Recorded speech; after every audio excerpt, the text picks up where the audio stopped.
Olá, você ligado na TV Notícias Agrícolas, eu sou o Guilherme Dorigatti, começamos mais um programa Realidades da Safra. Um momento para a gente fazer um giro pelo Brasil, visitar as mais diferentes regiões do país para verificar o desenvolvimento das lavouras.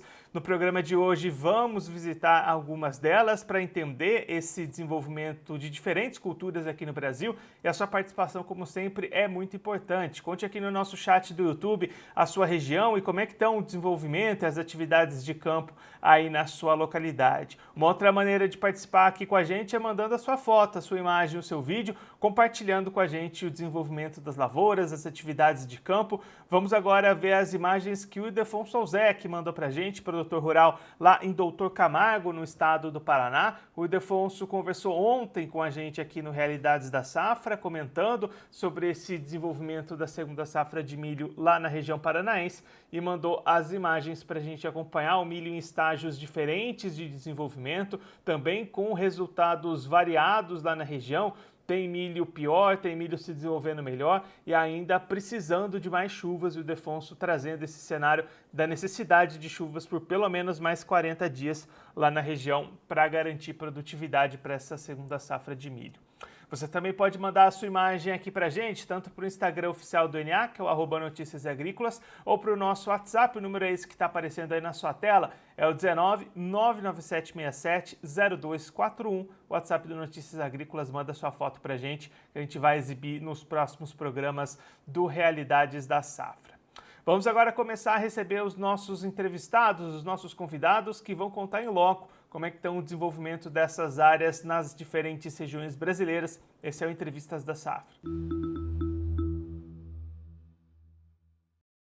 Nossa primeira parada vai ser em Paracatu, no estado de Minas Gerais, para acompanhar o desenvolvimento das lavouras. E quem vai conversar com a gente sobre esse assunto é o João Luiz Pinton, produtor rural, já está aqui conosco por vídeo. João, seja muito bem-vindo, é sempre um prazer tê-lo aqui no Notícias Agrícolas. Prazer é todo meu. Nós estamos juntos.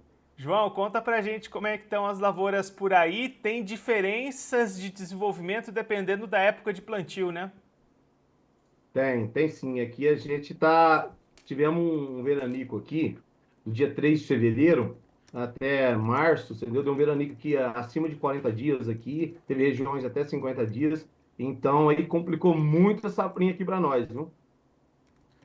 E aí, nesse momento, João, a gente consegue apontar alguma expectativa de perda, perda de potencial?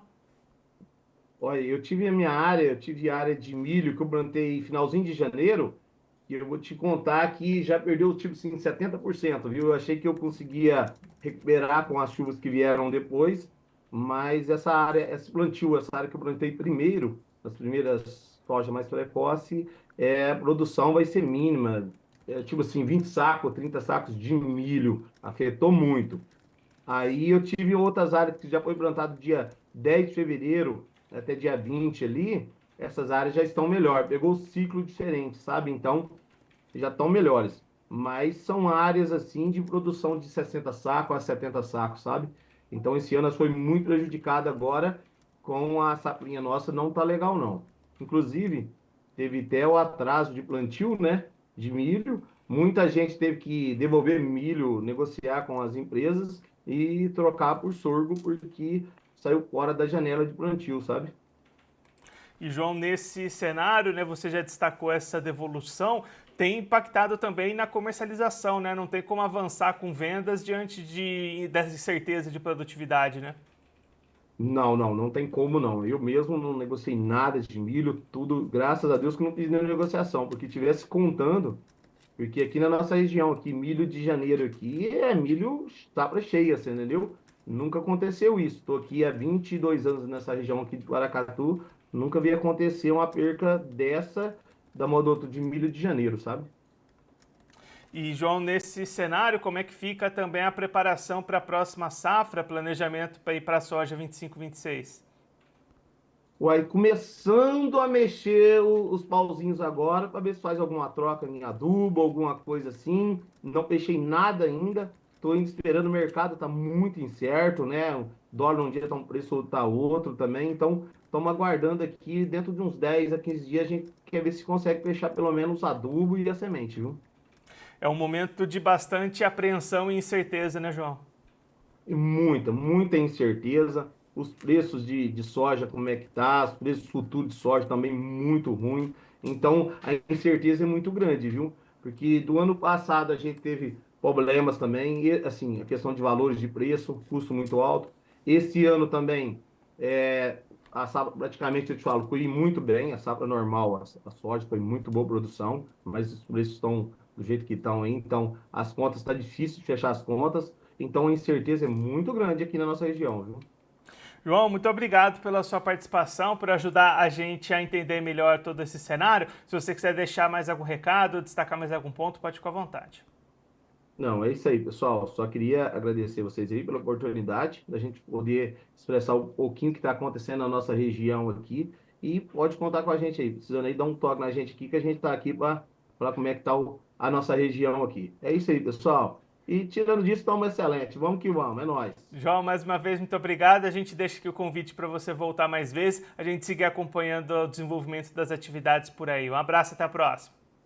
Um abraço, até a próxima. Com Deus. Esse João Luiz Pinton, produtor rural lá em Paracatu, Minas Gerais, conversou com a gente para mostrar como é que estão as lavouras da segunda safra de milho na região que passou por mais de 40 dias de veranico entre fevereiro e março. Isso impactou bastante o desenvolvimento das lavouras, especialmente naquelas áreas plantadas mais cedo. O João destacando que as lavouras que ele plantou no final de janeiro têm perdas de até 70% do potencial produtivo. Áreas plantadas depois têm um desenvolvimento melhor, mas algumas também devem ter perdas depois desse longo período sem chuvas e de altas temperaturas. Isso impacta também na comercialização, produtores não avançando com as vendas diante de toda essa incerteza de produtividade e também demorando um pouquinho mais para iniciar sua preparação e seu planejamento para a safra de soja 25-26. Claro, a gente vai seguir acompanhando de perto esse avanço das atividades lá em Paracatu, em Minas Gerais.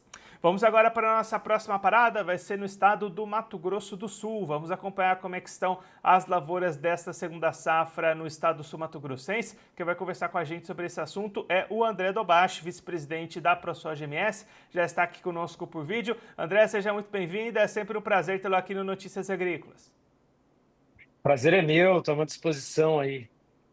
André, conta pra gente como é que estão essas áreas de safrinha por aí, que tem regiões que deu uma melhorada do clima nas últimas semanas, né? Exatamente. Na verdade, Mato Grosso do Sul registrou chuvas muito abundantes nas últimas 2 semanas, praticamente, né? Então, a fronteira ali, tanto de sudeste a sudoeste, ela teve o dobro quase das precipitações acumuladas aí historicamente nesse mês de abril. Isso deu uma recuperada muito grande nas lavouras.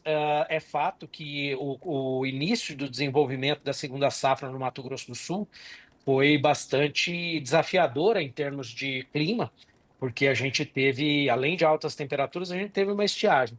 Mas essas 2 últimas semanas ajudaram bastante o desenvolvimento das culturas.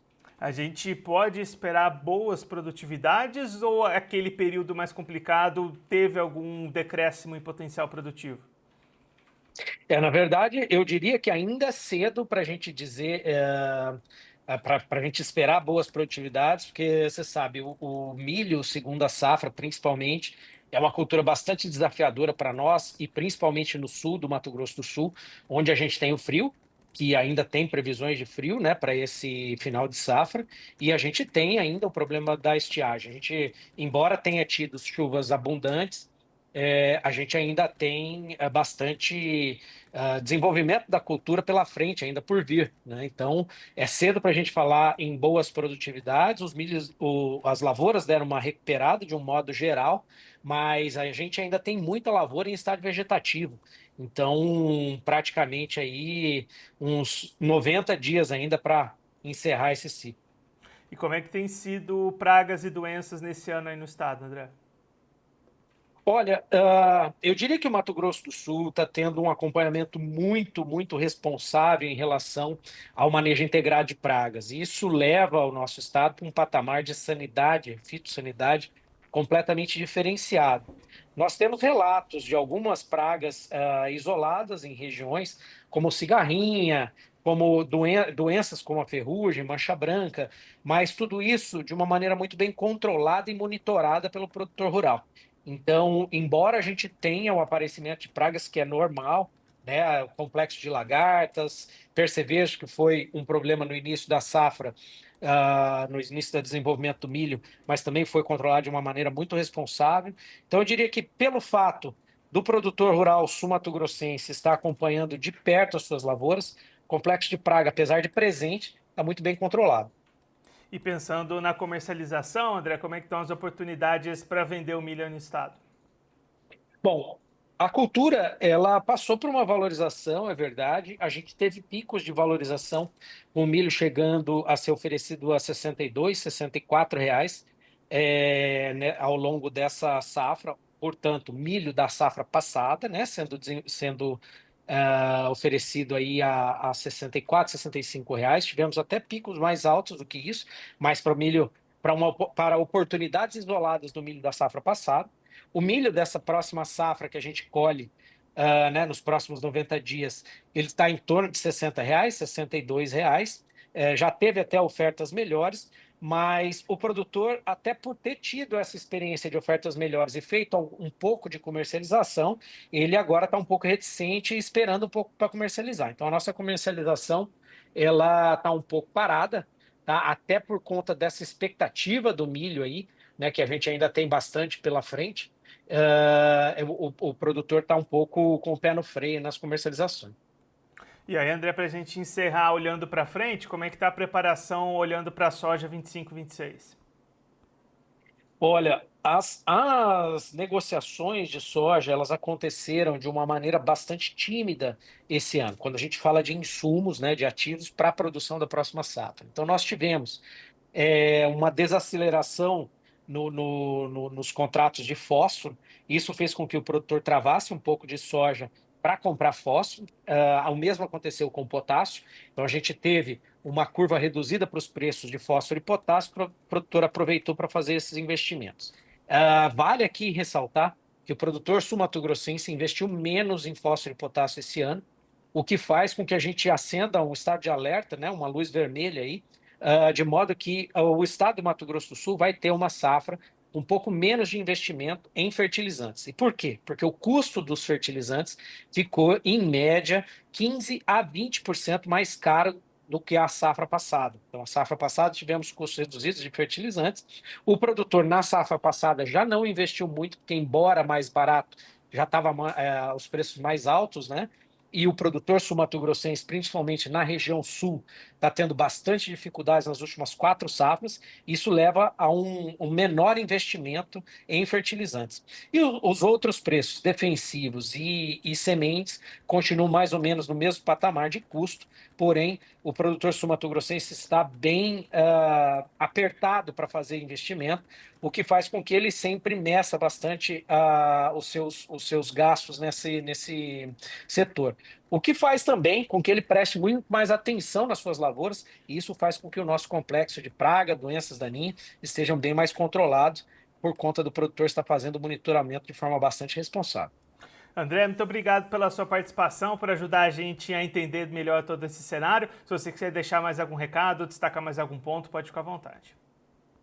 O recado que fica é justamente o produtor não pode desanimar. A gente está vendo aqui no Mato Grosso do Sul mais de 2 milhões de hectares de lavoura sendo afetados por essa última estiagem.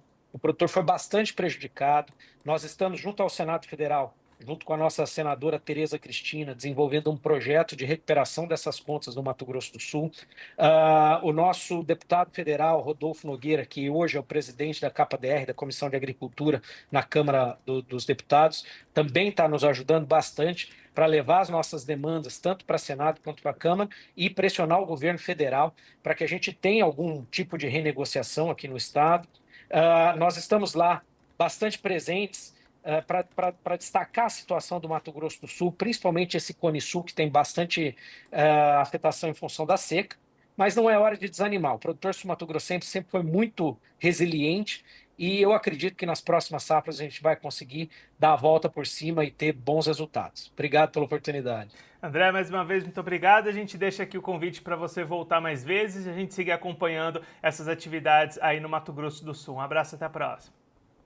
Um abraço, sempre à disposição. Até a próxima. Esse é o André Dobashi, vice-presidente da ProSoja do Mato Grosso do Sul, conversou com a gente para mostrar como é que estão as lavouras da segunda safra de milho, safra que começou bastante complicada no estado devido à falta de chuvas, mas teve uma recuperação com a volta das precipitações nas últimas 2 semanas, e aí na avaliação da liderança ainda é cedo para estimar alguma expectativa de produtividade, ainda tem bastante tempo de safra se desenvolvendo e a preocupação agora fica por conta do frio e de possíveis geadas na reta final do ciclo, o que sempre pode trazer perdas já no final da temporada lá no estado. A gente, claro, vai seguir acompanhando isso. André também destacando as situações de comercialização para o milho, preparação para a nova safra de soja, compra de insumos, custos de produção. E a gente, claro, vai seguir acompanhando essas atividades aqui ao longo do Realidades da Safra.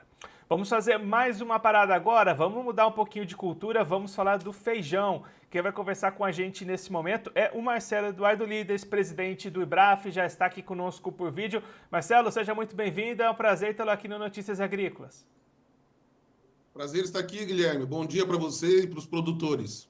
Marcelo, vamos começar olhando para o lado da oferta. A gente está na reta final de colheita de primeira safra. Como é que estão essas atividades e a disponibilidade do feijão aqui no mercado brasileiro? Nós temos duas realidades aí mais destacadas com o feijão preto e com o feijão carioca. Feijão carioca a gente vem numa tendência de recuperação de preços, uma vez que o volume maior da segunda safra, a expectativa é que acabe ocorrendo mais no final do mês de maio e início do mês de junho. Já o feijão preto vem com uma primeira colheita que tem muita coisa guardada, há um volume grande de produto guardado, por isso até os preços ontem chegaram a um preço impensável ao produtor de R$ 130 no Paraná, R$ 140 no Paraná, o que é bem mais baixo do que o preço de garantia da Conab, que é de R$ 152. Por isso até está sendo acionada a Conab, chamada, né, a exercer aqui o direito do produtor ao preço mínimo. No caso do feijão carioca, a gente acredita que vão ocorrer surpresas aí durante esse período de colheita, né? Agora termina a colheita do feijão carioca, já terminou da primeira safra, e inicia da segunda safra. A segunda safra, todos os indicativos, desde volume de sementes vendidas, já lá, desde a da preparação para essa safra, para o plantio dela, já foi menor. Nós temos todo tipo de problema. Em Minas, né, por exemplo, teve pouca chuva, depois teve sol muito quente, depois mosca branca, enfim, tudo que poderia atrapalhar, atrapalhou a produção de feijão carioca. A gente acredita que vem aí uma surpresa bastante grande quanto ao volume a ser colhido na segunda safra. Os preços se mantêm aí a R$ 250, R$ 260 para o produto 8,5, que é o feijão que está guardado ainda do ano passado, da irrigação do ano passado, e a expectativa é que possa ocorrer, inclusive, uma valorização sobre a mercadoria que for colhida agora, porque se ela tiver uma boa qualidade, né? No Paraná não começou bem, a gente sabe que vai ser uma colheita muito menor do que a estimada pelo governo, e começou com problemas de qualidade, produtividade, enfim, a coisa não está muito boa aí para o abastecimento de feijão carioca nesse momento. Então, Marcelo, se a gente pensar para esse lado do carioca, pode até começar a, de repente, faltar esse feijão no mercado daqui para frente? Feijão de melhor qualidade, aquele que as marcas têm na sua primeira marca, no seu pacote melhor, né? Ele já está ausente há algum tempo. A gente não tem visto feijão nota 9 ou melhor em termos de cor. Então, esse feijão já está ausente. O que está substituindo é um feijão 8, 8,5, né, de cor. Se surge uma mercadoria com uma qualidade melhor, sim, ela vai ser bem valorizada. Se não, existe um feijão carioca ainda no mercado, que é o feijão que foi prejudicado por diferentes causas, aí, então feijão miúdo, com mancha, enfim, esse feijão varia aí ao produtor de 170, 180 até R$ 220, dependendo do grau de dano que ele tenha, né? mas esse é o cenário do momento aí, com uma perspectiva de melhora no preço do feijão carioca, ainda que esteja muito lento o mercado, poucos compradores ativos, né? Mas a verdade é que o brasileiro consome aí, se os preços estiverem como estão, por volta de R$ 6, abaixo de R$ 7 como está, tem feijão fazendo promoção aí dos feijões comerciais lá na gôndola, abaixo de R$ 5, abaixo de R$ 4 em algumas circunstâncias. Então, o consumo é franco e aberto, né? Deve estar consumindo aí 150, 160 mil toneladas de feijão durante um mês, né? Isso ocorrendo, a gente vai acabar sentindo antes ou durante aí esse período de maio, junho e talvez até parte de julho, uma tendência de melhora dos preços. E Marcelo, para a gente destacar a situação do feijão preto também que você trouxe aqui, você destacou nesses preços R$ 130, R$ 140. Qual que é o preço mínimo hoje da Conab e como é que estão essas discussões para tentar fazer esse acionamento para o produtor? O preço mínimo está em R$ 152, né? Então, é sabido que a Superintendência do Paraná, da Conab, fez uma nota técnica para a Conab de Brasília, expondo oficialmente a situação. E até agora, silêncio em Brasília. A gente sabe da dificuldade de caixa que existe do governo, mas na hora de plantar ninguém avisou o produtor, né? O produtor plantou confiando no mercado, mas confiando também de que existe um preço mínimo. Vamos ver aí qual é a consideração que o governo vai ter com quem produz o alimento e põe na mesa aí o número 1 da cesta básica. E, Marcelo, para a gente olhar também os trabalhos de aberturas de mercado, de outras culturas ali olhando para os pulses, tem novidades, tem viagens, comitivas brasileiras buscando ampliar esse mercado internacional para o produtor brasileiro, né? Sim, nós temos uma comitiva que foi para China e para a Coreia do Sul, olhando dois temas, feijões e olhando a questão do gergelim, que também chama atenção no Brasil, né? A exportação de gergelim que foi aberta lá para a China, mas existem tratativas que têm que ir sendo feitas, os exportadores se apresentando, conhecendo o mercado, etc. E a China ainda não está aberta ao feijão brasileiro, apesar de que toda a documentação solicitada pelo governo chinês foi entregue, né? E agora depende, então, dessa contraparte, né, do Ministério da Agricultura lá na China, autorizar ou, enfim, anunciar que nós temos um acordo fitossanitário para feijões. Para reforçar, nós tínhamos que ter uma comitiva indo agora, nesse período que foi a semana passada e essa semana, por conta de que existia uma grande feira, né, lá na China, a Cial China. Então, os exportadores foram para lá, a diretora do IBRAF de Comércio Internacional foi para lá também, e agora eu mesmo vou para lá porque tem o Congresso Mundial dos Pulses, que acontece cada ano em um país, vai ser em Singapura esse ano, e existe, ao mesmo tempo, ali com diferença de poucos dias, a comitiva presidencial oficial do governo brasileiro, que vai estar na China aí nos próximos dias. E nós devemos acompanhar essa comitiva, porque nós temos dois objetivos, né? Um dos objetivos, obviamente, bater na tecla aí do acordo fitossanitário para o Brasil poder exportar feijões para a China, e a outra é que, vencida a primeira etapa do gergelim, que era ter o acordo fitossanitário, entra agora uma outra etapa, que é negociação de tarifas, né? A China tem uma tarifa sobre gergelim de 10% de imposto sobre o gergelim do Brasil que entra lá. Já Sudão, Paquistão e outros países não têm. Então, começa aí agora toda a negociação, né, que ocorre por conta de a gente diminuir esse imposto de importação. Esses são os principais objetivos, né? E, claro, durante o Global Pulse Confederation em Singapura, nós vamos encontrar provavelmente mais de 80 países, né, que estarão lá com interesse em feijões, em pulses, em lentilha, ervilha, grão de bico e feijão. Nós temos muito que ouvir, muito que falar também para o mercado mundial, da evolução do Brasil. Temos hoje 20 cultivares que têm condições de atender a necessidade e a demanda de mais de 70 países tranquilamente.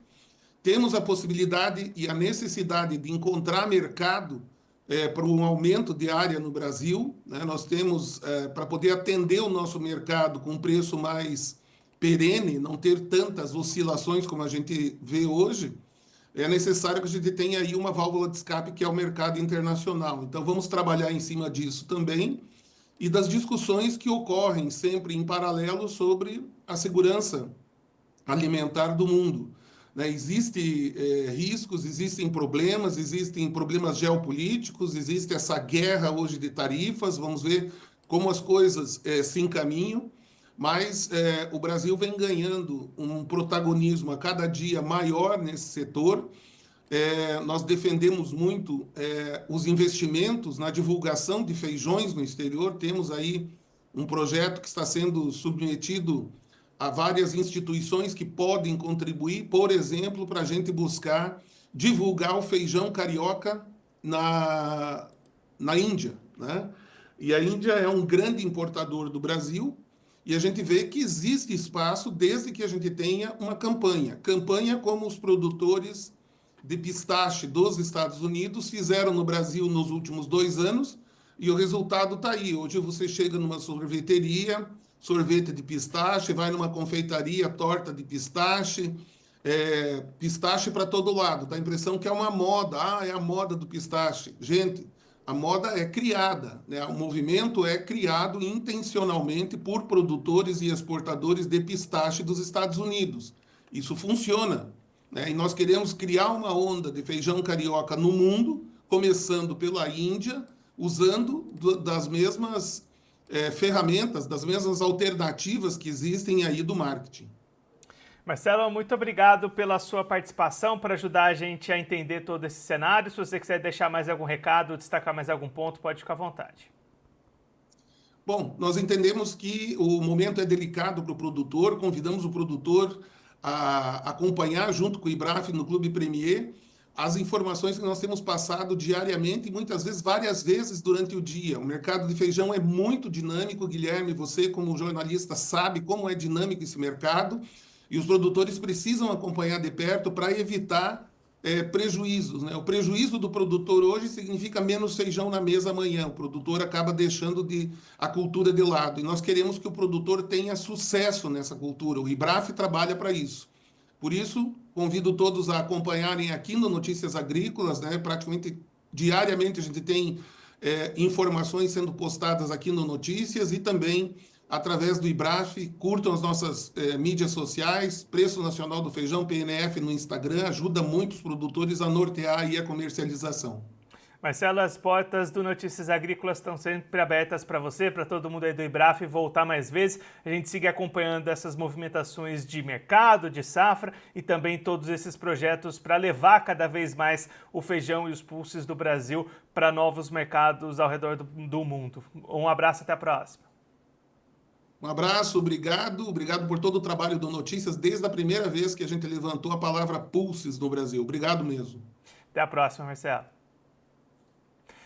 O Marcelo Eduardo Líderes, presidente do IBRAF, conversou com a gente para mostrar um pouquinho o cenário do mercado do feijão aqui no Brasil, olhando 2 realidades diferentes. Primeiro, para o feijão carioca, trabalhos de colheita apresentando resultados menores do que os esperados e a expectativa de menos oferta no mercado para os próximos meses, o que pode trazer uma valorização significativa para os preços pagos aos produtores. Já para o feijão preto, a situação é completamente diferente. O Marcelo destacando preços lá no Paraná entre R$ 130 e R$ 140, o que é abaixo dos R$ 152 do preço mínimo estipulado pela Conab. Agora, o IBRAF, produtores, entidades buscam acionar a Companhia Nacional do Abastecimento para fazer valer esse direito do preço mínimo pago ao produtor para cobrir essa diferença que vem se apresentando no mercado neste momento. Ao mesmo tempo, o IBRAF desenvolvendo as suas atividades e os seus planos para aumentar cada vez mais o mercado para o feijão brasileiro,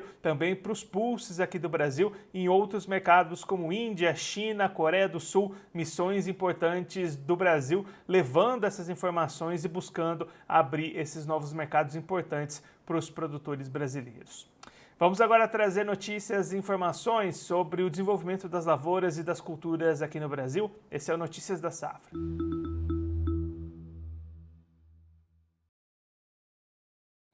Vamos começar olhando para a cana-de-açúcar, porque ontem a Conab divulgou suas novas estimativas para a safra brasileira, apontando que o ciclo 25-26 de cana-de-açúcar tem produção estimada em 663,4 milhões de toneladas, o que é 2% abaixo da última temporada. A área destinada para a cultura se mantém relativamente estável, com um ligeiro aumento de 0,3%, chegando a 8,7 milhões de hectares. Já a produtividade média dos canaviais foi estimada com queda de 2,3% quando comparada à última safra, e essa redução se deve às condições climáticas desfavoráveis durante as fases de desenvolvimento das lavouras em 2024, de acordo com os dados do primeiro levantamento da safra de cana-de-açúcar 25-26 da Companhia Nacional de Abastecimento, a Conab.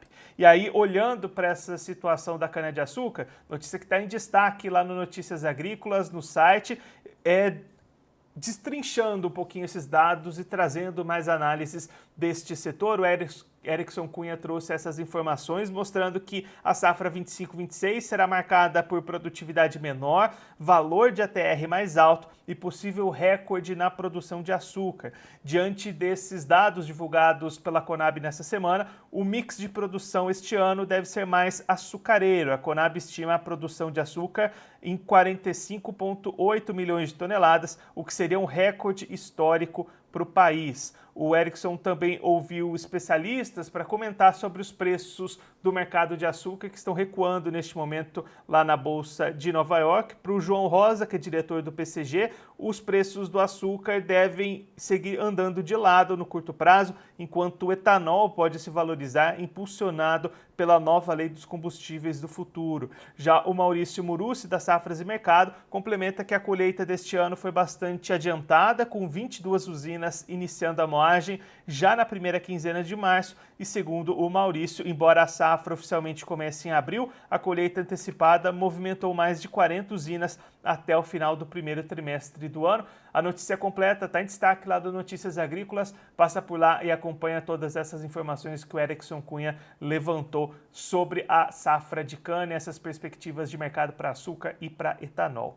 Vamos olhar agora para o café, porque as chuvas no final de abril foram bem-vindas para as lavouras aqui do Brasil. De acordo com o levantamento do CPEA, esse desenvolvimento final dos grãos da safra 25-26 também melhoram as condições dos cafezais para a temporada 27-26, essas chuvas do final do mês de abril. Segundo o Centro de Pesquisas, ainda é cedo para especular sobre a safra 26-27, mas as atuais temperaturas amenas e a maior umidade neste começo de outono são primordiais para as plantas, em especial as de sequeiro. Esta temporada deve registrar floradas a partir de setembro de 2025.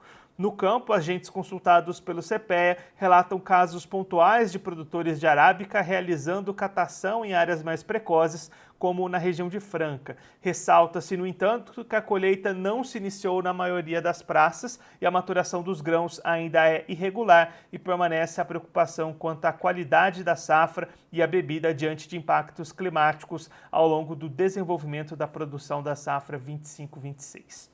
Vamos olhar agora para a moratória da soja, porque a ProSoja NT entrou na justiça contra o grupo de empresas visando combater essa situação da moratória da soja, que iniciou ali há algum tempo, prevendo a proibição da compra de soja produzida em áreas desmatadas após 2008. Além das empresas e das trades compradoras aqui no Brasil, a associação também incluiu como possíveis réus, no caso, associações de exportadores como a Biov e a NEC. A gente, claro, vai seguir acompanhando os desdobramentos dessa situação.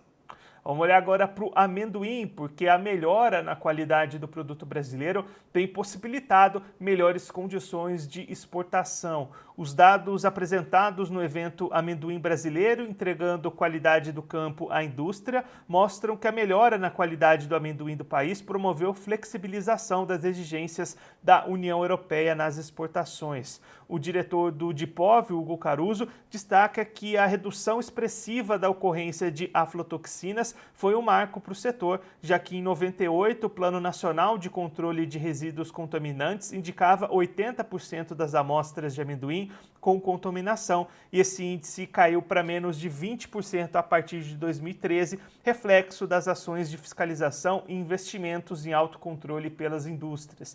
Graças a essa evolução, em junho de 2024, a União Europeia retirou o amendoim e a castanha do Brasil do anexo 1 da Regulamento de Execução, que previa controle reforçado para estes produtos, e agora as exportações brasileiras são submetidas apenas aos níveis regulares de inspeção. Para a gente encerrar o nosso giro de notícias, ainda olhando para novos mercados para exportação do Brasil, o Citrus tem novas oportunidades de comercialização lá na Índia. O governo brasileiro e o governo indiano concluíram negociação para possibilitar a exportação de 5 produtos cítricos brasileiros, entre eles limão Tahiti, limão siciliano, laranja doce, tangerina e similares. Desde 2023, outros 6 produtos brasileiros ganharam acesso ao mercado indiano: açaí em pó, suco de açaí, pescado de cultivo, pescado de captura, derivados de ossos destinados à produção de gelatina e abacate. A Índia é o 10º maior destino de produtos agropecuários brasileiros, com exportação que superam 3 bilhões no último ano. Os principais produtos comercializados são do complexo sucroalcooleiro, soja e fibras têxteis. E com a nova abertura para os cítricos, espera-se um incremento nas relações comerciais e na pauta exportadora de produtos de maior valor agregado. Inclusive, a gente acabou de conversar com o Marcelo Líderes, presidente do IBRAF, ele destacava essa tentativa de abrir o mercado indiano também para o feijão carioca aqui do Brasil, podendo levar mais essa possibilidade de comercialização para os produtores brasileiros. Assim a gente chega ao final da edição de hoje do programa Realidades da Safra. Daqui a pouquinho a programação da TV Nata de volta. Daqui a pouquinho o Erickson Cunha assume a bancada da TV e vai conversar com o Denis Garcia, meteorologista da Meteorred, para trazer as expectativas de tempo e clima para os próximos dias. Então já deixa aqui no nosso chat do YouTube a sua pergunta, o que você quer saber do tempo aqui para o Brasil, aí na sua região, que daqui a pouquinho o Erickson e o Denis trazem todas essas informações para você acompanhando a TVNA nesta quarta-feira, dia 30 de abril. Eu sou Guilherme Dorigatti, o programa Realidades da Safra de hoje vai ficando por aqui. A nossa programação volta daqui a pouquinho e o programa Realidades da Safra volta na sexta-feira, dia 2 de maio. Notícias agrícolas, informação agro-relevante e conectada.